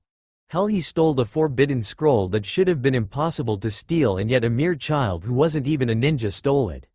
No way, old man, I would never do that. I became an Anbu last week. Naruto said as he waved his hands in a defensive manner. After he said that, Hiruzen dropped his pipe. Really? Hiruzen questioned. Of course, old man, I'm the best. Naruto said as he gave the third a thumbs up. Congratulations, my boy, I knew you could become great if you put your mind to it. Hiruzen smiled as he looked at his grandson. He knew one day the child would become a force to be reckoned with. Without a doubt, he would become the best Hokage there ever was. Just kidding, I got banished. Hiruzen face-faulted at that. He should have known Naruto would prank him even if he was dead. As he got back up, he looked at Naruto and narrowed his eyes. Explain everything that has happened since I died, Naruto, and don't leave anything out. Hiruzen spoke in a commanded voice. Naruto quickly nodded his head and began to tell the old man what happened since his death, from the Chunin exams all the way to his banishment, although he didn't tell him he was dying. To say Hiruzen was beyond furious was an understatement. All he could do was clenched his fist and take deep breaths. He couldn't unleash his ki because that would cost him chakra, and he only had enough to explain to Naruto about his parents, and that was it. "I'm sorry they did that to you, my boy. I wish I could have done more to help you when you were little, but the council always stepped in and stopped me. If only I fought harder for you, you wouldn't have been banished." It might have seemed like he didn't do anything for the child, but that was further from the truth. He always made sure he had an Anbu on him to protect him if a villager ever attempted to harm him. He made sure he always had food. It wasn't his fault the boy only ever ate ramen. He practically gave him anything he wanted if he asked for it. The only thing he held from the child was his burden and his heritage. He already knew of the 9 tails he carried but didn't know who his parents were. But it would seem he could finally pass on the knowledge to his grandson and finally be at peace with himself. Hiruzen shook his head, getting rid of those thoughts. He needs to get down to the reason why he's here to begin with. After taking some deep breaths, he started to explain why he was here again. "Okay, Naruto-kun. So back to what I was saying, I made this scroll so if I ever do die then I could explain everything to you through a shadow clone. So let me tell you about who your parents were, Naruto-kun. Your mother was Kushina Uzumaki. She was the heiress of the Uzumaki clan. You probably don't know this, but the Uzumakis were a clan that was on par with the Senju and the Uchiha clan. Sadly, during the Second Shinobi War, 3 of the 5 main villages waged war on the Uzumaki homeland and destroyed it. Your mother was the sole survivor, but there were some rumors that some Uzumakis survived and went into hiding. She searched for them but sadly never found any. Naruto was clutching his mother's necklace as the third told him who his mother was. Many nights he stayed up at night wondering if his mother abandoned him at birth along with his father. Hiruzen smiled as he remembered Kushina. She was like a daughter to him. Kushina was without a doubt one of the best kunoichis that ever lived. She was even on par with the 4th Hokage. When she found out she was pregnant with you, she ran around the village screaming how she was gonna be the best mother there ever was and how she would give you the world. He started laughing as he remembered when Fugaku said she would give birth to more annoying tomatoes. After he said that he along with every Uchiha hair was dyed red, Mikoto and Itachi wasn't even safe from the Uzumaki's wrath. Hiruzen was cut short on memory lane when Naruto spoke up. "Who was my father, Gigi?" Naruto has been watching the old man laugh for a couple minutes and decided to snap him back to reality. Your father was without a doubt the bravest man I have ever met. Your father was Minato Namikaze, or as you would know him as the 4th Hokage. Hiruzen enjoyed watching his grandson's face when he told him exactly who his father was. Ever since Naruto was born, he always tried to learn everything about the 4th. Sadly, he had to hide a lot of information about who he was from the boy. The last thing he wanted was for Naruto to run around the village yelling about who his father was. No doubt Iwa would try and send assassins after him. Naruto just sat there with his mouth open. He couldn't believe he was the son of his idol. After taking a couple minutes to process this new information, he looked at his grandfather. "What was he like?" he questioned. "Your father never knew his parents. He was an orphan just like yourself. He kept to himself when he was younger. At the end of the Second Shinobi War, your mother Kushina came to the Hidden Leaf so she could become the next Jinchuriki of the 9. He couldn't finish as Naruto interrupted him. "Wait, my mom was the Kyuubi Jinchuriki? I thought I was the first?" Naruto questioned. From what he heard, the 9-tailed fox appeared inside the village and started to destroy it. So how was his mother its Jinchuriki? "Well, truth be told, Naruto-kun, you were the third. Mito Uzumaki sealed it in her when she helped Hashirama in the fight with Madara Uchiha. She kept the demon sealed in her until she was on her deathbed. Before she died, she sealed it in your mother Kushina. Although I don't know how it broke free from her seal. The seal was weakened when you were born, but your father was there, so he should have been able to fix it. I'm pretty sure that someone interfered with the sealing." "But who would have interfered with the sealing? My father was the Hokage. Shouldn't he be strong enough to defeat whoever tried?" Naruto questioned. His father was supposed to be the strongest ninja alive, so how could anyone defeat him? "Your father was strong, Naruto-kun, but strength doesn't mean everything. But I think it was an Uchiha that interfered that night." "Sasuke's clan? Why would anyone try that?" "There were some people who saw the Sharingan in the Kyuubi's eyes the night it attacked. Only a Uchiha could control a tailed beast. Well, the first one. There was a second Dujutsu that rivaled the Sharingan, but sadly the Uchiha clan took care of them before they could become a threat." He shivered as he thought about that bloodline. He wouldn't ever say it, but he was glad that clan was dealt with. Though they were small in numbers, they were still deadly. So it was one of Sasuke's clan members that broke the Kyuubi free and killed my parents. Naruto clenched his hands when he found out an Uchiha was responsible. That clan has been fucking up his life since he was born. Hiruzen watched Naruto's facial expression. He could tell the child was furious. Hiruzen will never admit it, but he never liked the Uchiha clan. They were all high and mighty, thinking they were better than others just because they could copy other people's jutsu. That's not something you should brag about. He should have listened to Tobirama-sensei more and kept a better watch out for that clan. Maybe if he did, then the Kyuubi attack wouldn't have happened and Minato would still be alive and be cursed with the paperwork, unlike him who has to do it. Hiruzen widened his eyes. I'm dead, I don't have to do it anymore, I'm free, I'm free, I'm free. Hiruzen was currently jumping up and down cheering, saying he was dead over and over again. Naruto's sweat dropped as he watched his grandpa jumping up and down while cheering he was dead.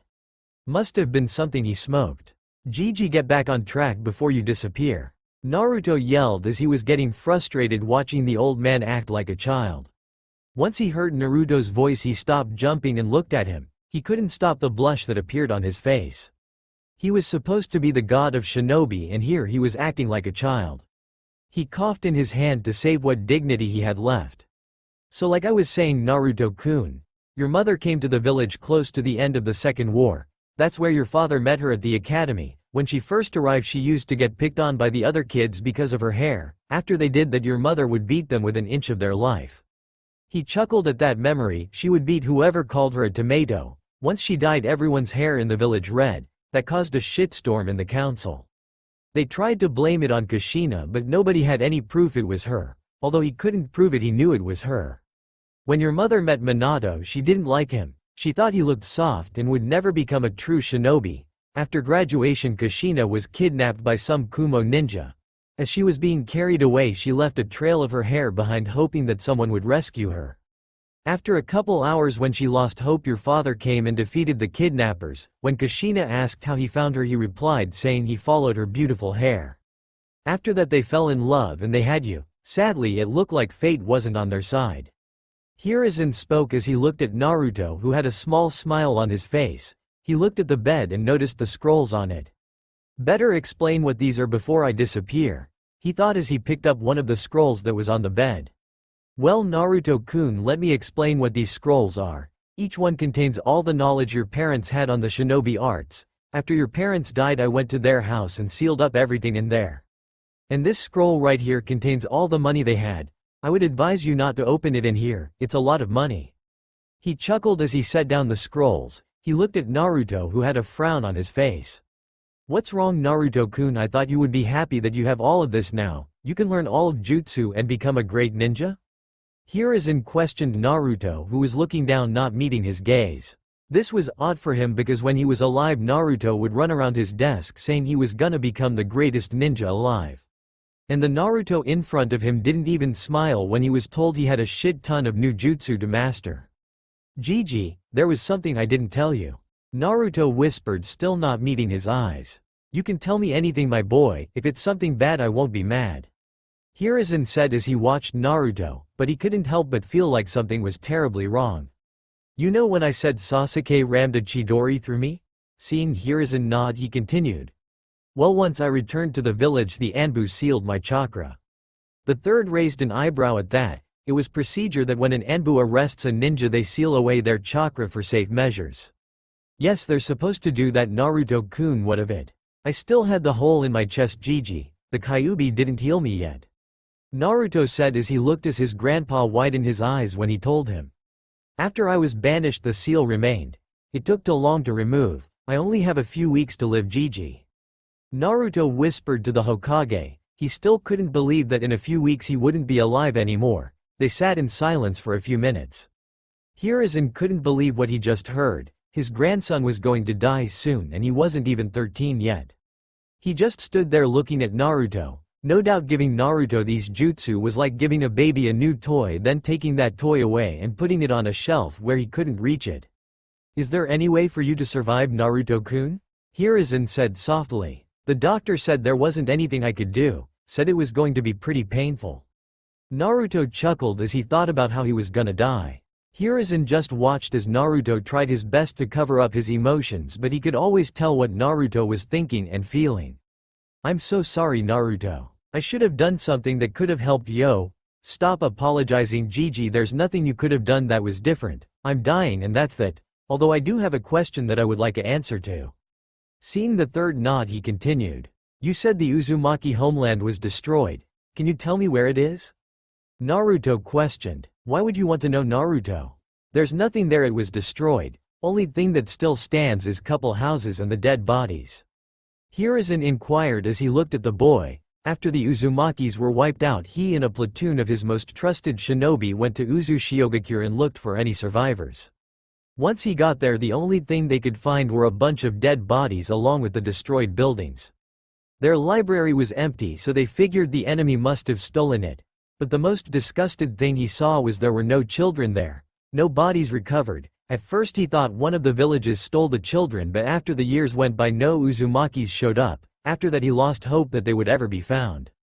Well, I'm supposedly the last Uzumaki and the clan head. It's only right that I die there with my people, right? Naruto questioned. If he was to die, then he would die where his people laid buried.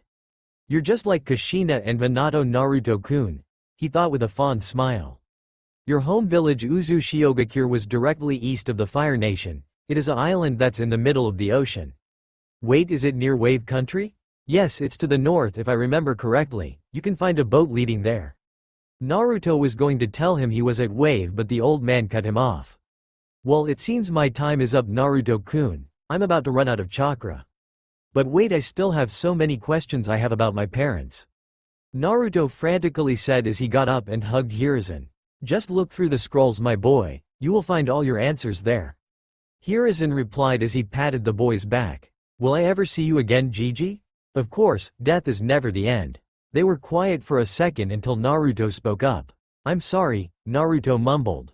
What are you sorry for? He questioned as he looked down at Naruto. I kept a secret from you when you were still alive.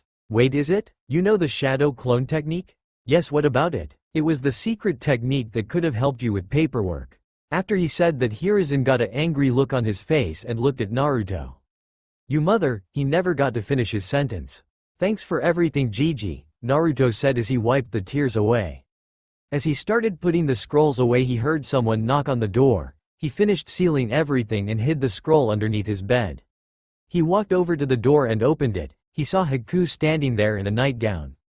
Haku, what are you doing here? Naruto said while blushing madly.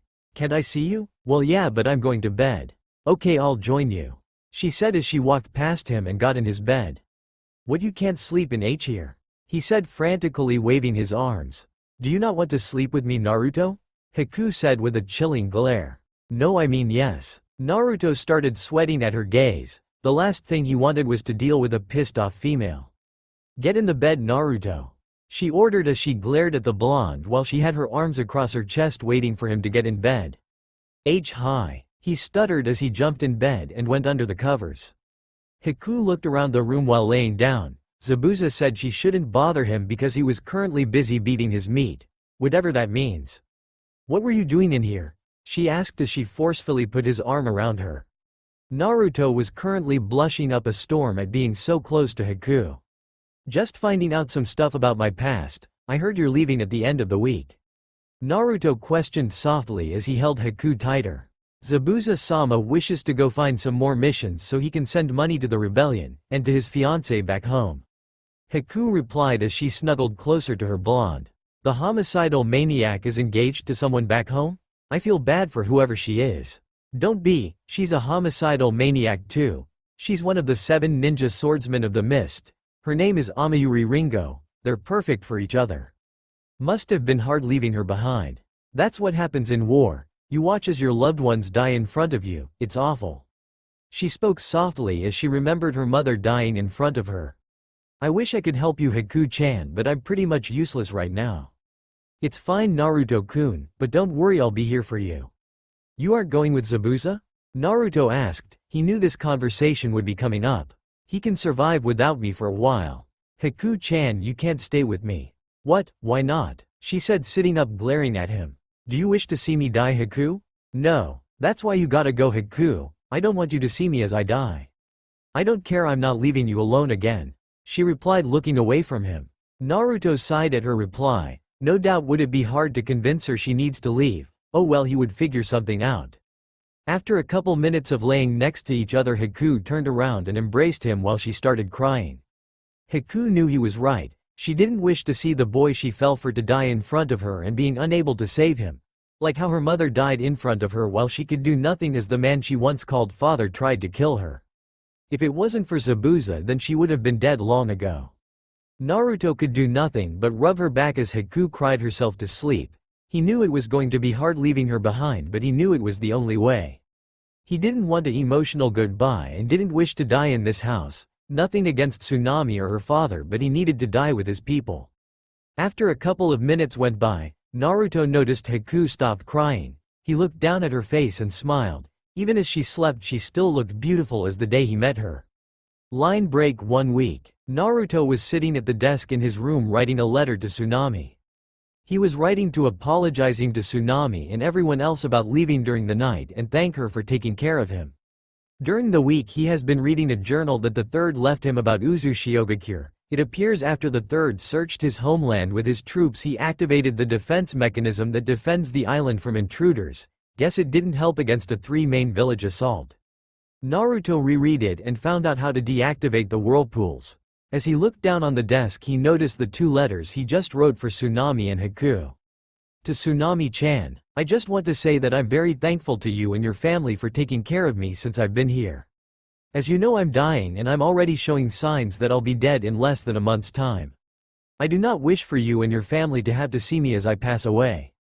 So, I'm leaving tonight to go someplace where I can die safely. I can't tell you where I'm going. I don't wish for anyone to come and take away my corpse because I can say there isn't a better place for me to die than there. I cannot express the gratitude I have for you for healing me so I could have a few more weeks to live and get my affairs in order. Make sure Inari doesn't lose hope as he did before. There will always be heroes out there in the world and he can become one too. Also, you need to stop your father from drinking. He has to make sure Wave prospers for a long time. I left a scroll with money in it so you can buy a new house and help your people. Goodbye. Haku-chan. As you're probably reading this, you no doubt are furious at me for leaving when you said you wanted to stay with me. Zabuza said he was leaving later today to take on more missions to help his people. I will be leaving a scroll with enough money to help the rebels so they can have a fighting chance. I know you wish to stand by me until I die, but you shouldn't witness it. I hope you return home with Zabuza and win the war so nobody has to go through what you did, and not come looking for me. I'm leaving now. I just want you to understand that you are precious to me and I love you. As he reread them, he placed them in 2 envelopes and left the scrolls with the money in it. After he was done, he got up from the desk and went to put on a black cloak that he got from inside one of the scrolls he got. After a few minutes of collecting everything, he sealed it all up and placed the scroll in his pocket. Naruto then jumped out the window and started running to the pier in hopes of finding a boat to take him to his resting place. Line break. A hooded figure could be seen walking through the docks looking for a boat to take him where he needs to go. As he was walking, the figure never noticed a female following him closely. The figure noticed a man asleep on his small boat. As he got closer, he shocked the man's shoulder to wake him up. "Excuse me sir, can you help me? What do you want? Can't you see I'm trying to sleep?" the male said as he rolled over to his side. "I was wondering if you could take me to Uzushiogakure? Money isn't an issue. No can do, that place is a death trap to any fisherman. Whirlpools surround the island and if you get too close you get sucked in and die. Now beat it and let me rest. I have a way to turn them if, didn't I say get lost? There's no way I'm going there." The hooded figure was about to argue with the man, but the female who was following him finally made her presence known. "Maybe I can be of help?" the female said as she looked at the drunk fisherman and hooded figure. The hooded figure turned around and took off his hood, revealing Naruto. Naruto glared at the female who followed him here. "What are you doing here, Graphia? What are you doing here, Graphia?" Naruto questioned as he looked at the woman in front of him. He was sure that nobody was up when he left the house, but here she was dressed up in her maid uniform again. "I apologize, Naruto-sama, but once I sensed you leaving the house I checked your bedroom and discovered your notes. After I found out you were leaving I quickly followed you all the way here. Please forgive me." Graphia apologized as she bowed to him. "It's fine, but why are you here? You're not gonna make me go back, are you?"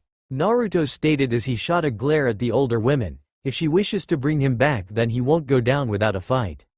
No, Naruto-sama, it is not my place to bring you back. However, I know you do not wish to die by yourself, so I will accompany you until you depart, she said as she walked past him and got inside the boat with the fisherman who is staring off into space. Being concerned for the guy, Naruto reached over and slapped him across his face. Hey old man, you okay? But all he got in return was the fisherman looking to the side now and ignoring him. He was about to slap the old fool again, but Graphia grabbed his hand. He is perfectly alright, I assure you. I just placed a spell on him to obey us for the time being, she said softly as she let go of his hand. But isn't that slavery? He asked her. It didn't feel right in taking the man's free will and making him do things that he didn't wish to do. Do you not wish to go to wherever you were planning before I appeared? Graphia answered, raising her delicate eyebrow in a questionable look. Naruto just stared at her for a couple of seconds before getting in the boat. Once he sat down, the fisherman started his engine and began the journey to the island. The journey took over an hour to get to Uzushiogakure. As they approached the island, they started to notice the whirlpools.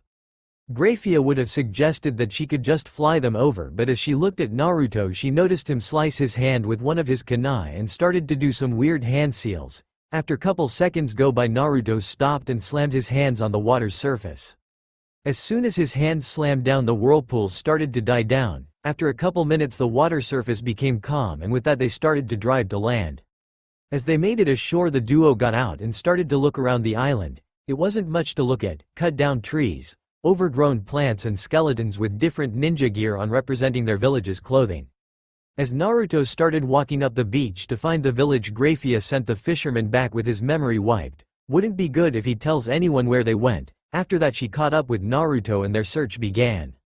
After walking for about a half an hour of walking through the dense forest, they came across a huge wall, twice as big as the Hidden Leaf villages. As Naruto was looking at the magnificent structure, he noticed that there was multiple holes in the wall. He concluded it was probably how the enemy gained entry to his kin's village. Graphia-san, can you by chance fly us up there? Naruto questioned as he turned to the female maid who was currently examining a skeleton with an Enbu mask with Nei on the front. Of course, Naruto-sama, but you had to hold on while I fly us up, Graphia replied as she walked over to Naruto and went behind as she grabbed underneath his arms. I'm not a little kid, Datbeo, exclaimed Naruto, who was trying hard not to blush as he was picked up like a child. She then sprouted her wings and took flight. To say Naruto was scared was an understatement. She was moving incredibly fast, and him having his fear of heights didn't help either. As they reached the top of the wall, they got a look at the multiple structures inside. Most of them were destroyed, and the ones that weren't had their doors kicked in. The only building that looked untouched was a building in the middle that Naruto guessed was the cage building. As Graphia placed Naruto down after flying back to ground, they began their walk through the village. If you don't mind me asking, Naruto-sama, but what is this place? Graphia questioned as she looked at a pile of skeletons when they walked by what she assumed was a schoolyard. This is Uzushiogakure, my kin's homeland, or what's left of it, Naruto muttered as he tried to avoid looking at his kin's remains all over the place. What happened to them? From what I was told and read about, the Uzumakis lived isolated on this island. They only spoke with the Hidden Leaf village and ignored the rest of the villages.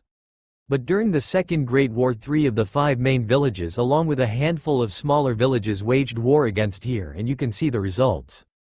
The book that my gramps left me said it was because of my kin that the war ended, taking down half of the allied shinobi with them, Naruto said with a smile. The Uzumakis were truly something.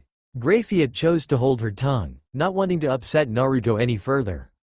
After walking for a bit, they found themselves in front of the cage building. This was the largest building in the village, with it being painted red and black with pillars coming out of the roof. As they approached the front, they noticed the door wide open. As they made their way through the door, they came across a waiting room with some stairs. The room was destroyed, table broken, books and scrolls thrown everywhere, and a lot of dust. As they climbed the stairs, they came to a vertical hallway with multiple rooms on the side. As they walked past the doorframe to the rooms, it looked exactly like it did downstairs, probably from the enemy searching for anything valuable.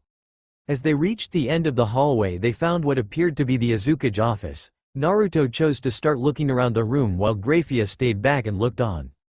As Naruto was searching through some papers on the floor, his necklace started to glow red. Noticing it glowing, he took it off and put the gem close to his eye to get a better look at it. Wonder what's going on with it? Naruto questioned himself, but was soon answered when a door appeared below some pictures of some redheads with a cage hat on. Naruto looked at Graphia, who was just as confused as he was. So deciding to check it out, Naruto walked to the door and placed his hand on the handle. He was however surprised when it cut his palm. In an instant Graphia was beside him holding his hand. As she held his hand, she casted an easy healing spell to heal his cut. When he looked at his hand, he was surprised to find there wasn't a cut on his palm anymore. After saying his thanks, they turned their attention back on the door. But now there was multiple ceilings on the door and it appeared they were vanishing. As Naruto reached for the handle again, he was however stopped by Graphia, who grabbed his wrist. "Allow me to do it this time." She didn't wait for a response, as she put her hand on the handle and pushed the door open. What they saw was a staircase that went underneath the cage building deep underground. Graphia was the first to start walking down the steps, with Naruto following closely. It took a few minutes to reach the bottom, but once they were there, they were met with complete darkness. As Graphia activated a simple light spell so they could see, the area lit up around them and they soon find themselves in a large cavern, with a 100-foot gold pyramid in the middle. As the duo walked up to the entrance, they were met with twin golden doors. With Graphia being first, she pushed the doors open with ease thanks to her devil strength. As the duo walked in, they were yet again met with darkness, but that soon disappeared when torches that was on the inside of the pyramid lit up, and to say both were surprised was an understatement. The room that was at least 50 feet high was filled to the brim with gold and different metal ores. Along with that was books and scrolls that were in piles and weapons that could arm an entire country. But what caught his attention was a necklace that was sitting in the middle of the room that was in a glass jar. At seeing this, he ran over to get a better look at it. It was a golden necklace that had what appeared to be an eye engraved to the front of it. As Naruto removed the glass case, he went to pick up the necklace but was stopped by Graphia, who grabbed his shoulder. "Do you think it is wise to touch things in here? We don't know if there is any traps to protect the treasure here. Come on, what's the worst thing that can happen? It's not like the temple will start collapsing, right?" The only thing he got in return was her pinching his cheek and pulling hard. "You shouldn't mess with things you don't understand, Naruto-sama," Graphia stated as she let go of his cheek. Naruto just rubbed his cheek and gave the silver-haired female a glare. Choosing to ignore her words, he reached out and grabbed the necklace and took it off the mantle it was sitting on. After he took the necklace, the duo stood there waiting for something to happen. When nothing did, he started chuckling and separated the back of the necklace and started to put it around his neck. "See, I told you nothing bad, wi." But that was far as he got, because when he connected the back piece of the necklace, the surrounding changed and he was in an office. As he looked around, he noticed a blonde-haired man sitting at a desk writing on a piece of paper. At further inspection, he noticed the man looked similar to him. He had the same exact whisker marks, but the older blonde had his head shaved and had a headband covering his left eye. He was however interrupted from looking at the man when someone knocked at the door. "Enter." After the man spoke, a male dressed in armor came into the room and kneeled. "The delegates are here, Naruto-sama. Should I send them in?" "Yes, it's best we end this as soon as possible." After that, the knight got up and walked out of the room. The older Naruto put away his papers and got ready for his guest. After a couple minutes go by, two males walk into the room. The first male stood at a little over 6 foot. He had jet black hair with golden bangs. The second was 6'4" that had black hair that was shaved. As the two males walked over to the desk, they sat in the two empty seats. "So I'm guessing you're Naruto Uzumaki?" the male questioned with a smile on his face. "That is correct, and I suspect you are Azazel, Governor General of the Fallen Faction, and this is your second in command, Barakiel, Vice Governor General. What can I do for you, Azazel Dono?" Naruto questioned, even though he already knew why this man is here. "I'm here so that we can avoid war," Azazel replied, losing his smirk and getting serious. Naruto just smirked. "I'm listening, Naruto-sama." A slap was heard in the temple as Naruto was brought back to reality. He looked at Graphia, who looked worried. "What happened? You were just talking and stopped for a couple seconds. You were looking into space." Graphia questioned as Naruto started to blink and then looked up at her. "It was nothing. Come on, we gotta finish searching this place," Naruto said as he picked up some scrolls and started walking away. At this, Graphia just narrowed her eyes at him. She knew something happened when he put on the necklace, but she would drop it for now. Naruto wasn't paying attention to the stuff he was picking up, he just wanted to drop the conversation with Graphia. He didn't know what exactly happened when he put on the necklace, but he was sure it wasn't anything good from the memory he got. That man looked exactly like him and had the same exact name, but that couldn't be. He would be dead soon and wouldn't exist anymore. Unless the necklace showed him another him from someplace else. Naruto just shook his head trying to forget it, wasn't his problem to deal with, and what the man said from the memory, it looked like a war was about to start. As Naruto walked to the back of the room, he soon came across another stairwell. Graphia, I found something, Naruto yelled as he sat the stuff he picked up down. Within a couple seconds he was joined by the maid who was looking at him. Let's see if we can find anything down here, Naruto said as he started walking down the staircase. As they walked down to the bottom of the steps, they soon came across a room that was filled with hundreds of golden coffins. The room was illuminated by glowing seals on the walls. As they walked by the numerous coffins, they soon came across one that had a giant hat and a staff next to it. At seeing this, Naruto went over to get a closer look, but he made the mistake of touching the coffin. As soon as he did, the top began to crack and it then exploded. Naruto and Graphia both jumped back and watched as female climb out. The two had different reactions to seeing this female. As Graphia got in a defensive position to defend against this new arrival, Naruto was too busy having a nosebleed at the new individual, who was a voluptuous woman with thickly braided, bow-adorned scarlet hair. She was dressed in a skin-tight outfit that left an opening in her cleavage and stomach. She was also only wearing a loincloth for her lower area front and back, while wearing black thigh-high boots with heels, and to finish it off had red lipstick on. Who are you and what are you doing in the Uzumaki Sacred Temple, thieves? The redhead stated as she summoned golden chakra chains and got ready to defend the temple from these intruders. At this, Naruto finally came to and started to frantically wave his arms around. Wait, it's not what it looks like. We were just looking around and we found this place, Datbayo, explained Naruto, who didn't want to get pierced with the sharp chain. Oh, so that wouldn't be one of the Uzumaki's sacred treasures around your neck then? Questioned the woman with a raised eyebrow. Would you believe me if I said we found it laying around? Naruto awkwardly chuckled as the chain started to spin fast. I think it's time for you thieves to die, the woman said with a sickly smile as she charged at the intruders. As Naruto was about to be cut in half from the chains, an ice wall came between the two and blocked the attack.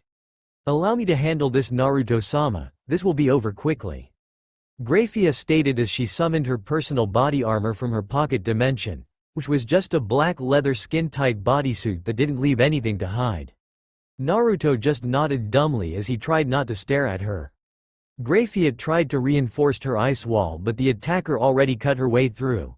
As the two was staring each other down, they never noticed that a second coffin was beginning to open.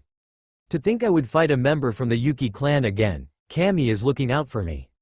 The redhead giggled as she licked her ruby lips. To think I can kill a member of one of the clans that attacked my homeland as soon as I wake up. Karma is truly a good, she thought as she charged at the supposed Yuki member. As the redhead charged, Graphia made an ice sword and met her attacker head first. As her ice sword clashed with the golden chains, she was surprised when her sword cracked while the chains looked unharmed. Thinking fast, she summoned her wings and took flight above the women. She didn't even notice the shocked woman's face when she summoned her wings. Now above the target, she summoned multiple magic circles and shot thousands of ice shards at her in hopes of ending this as fast as possible. After a minute of attacking, she cancelled her attack and took notice below her. What she didn't expect was for the target to still be alive like nothing had happened. As she looked closer, she noticed a light golden barrier that covered her and the coffins behind her. If she wasn't a devil with better eyesight than humans, then she would have missed it. Graphia wasn't intentionally trying to hit the rest of the coffins, but if they were threats to her or to Naruto-sama, then it's best to get rid of them now. As she looked away from the golden barrier and looked at her fellow female, she noticed the woman lost her arrogant smile and now had a look of pure hatred on her.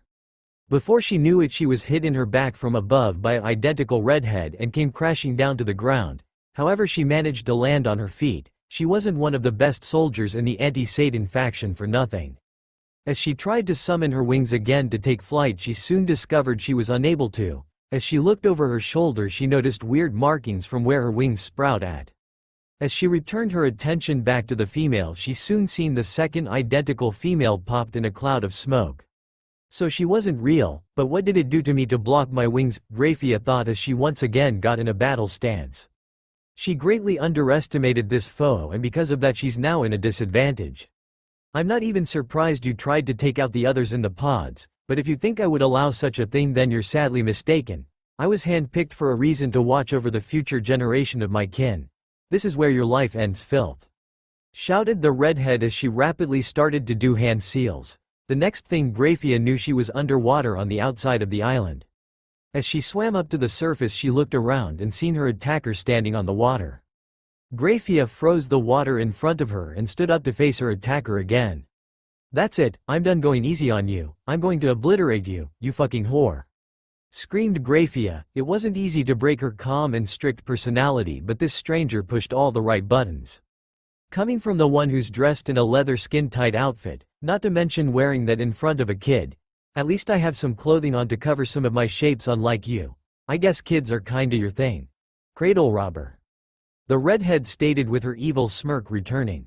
At this Graphia exploded. She summoned hundreds of magic circle to finish this bitch off, but was interrupted by someone new.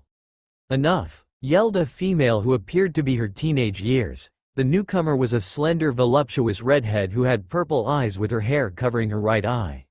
She had metal armor covering her upper body, while wearing a blue skirt with black boots and matching diamond-shaped silver earrings. But what shocked Graphia the most was Naruto being held by his hair with a sword pressed to his throat. At seeing this she cancelled her attack, not wanting to see the child who rescued her to die. You okay, Ka-chan? The younger female questioned as she held the kid hostage. Of course I am, I'm just about to finish this. But first tell me, Yuki member, what is your name? My name is Graphia Lucifuge, she stated as she gritted her teeth, not liking how she has to answer the female. So the Yuki changed their name, did they? It doesn't matter really, after all you will be dead soon. Don't worry, the kid won't be harmed once we continue our fight. But do put up a good fight, it's been a while since I had this much fun. The older redhead giggled. At this the redhead started to do some hand seals. Graphia re-summoned her magic circles in hopes of defeating her quickly and rescuing Naruto.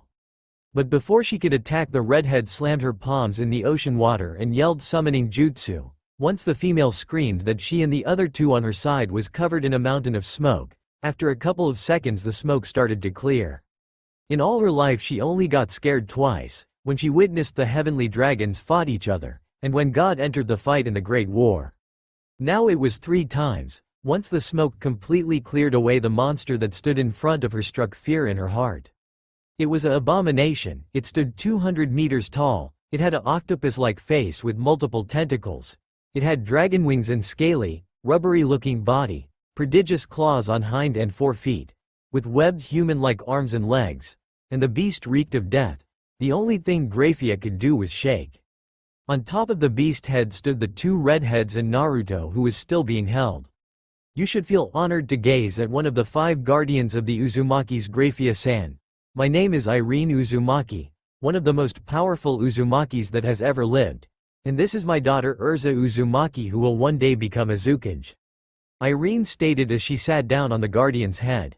At this she grew a bloodthirsty grin as she started to laugh menacingly. And this is Cthulhu, who holds enough power to be equal to that of the 6 tails. Say your prayers, Graphia-san, this is where your life ends. That's all for now. If you enjoy, then please like, share and do comments.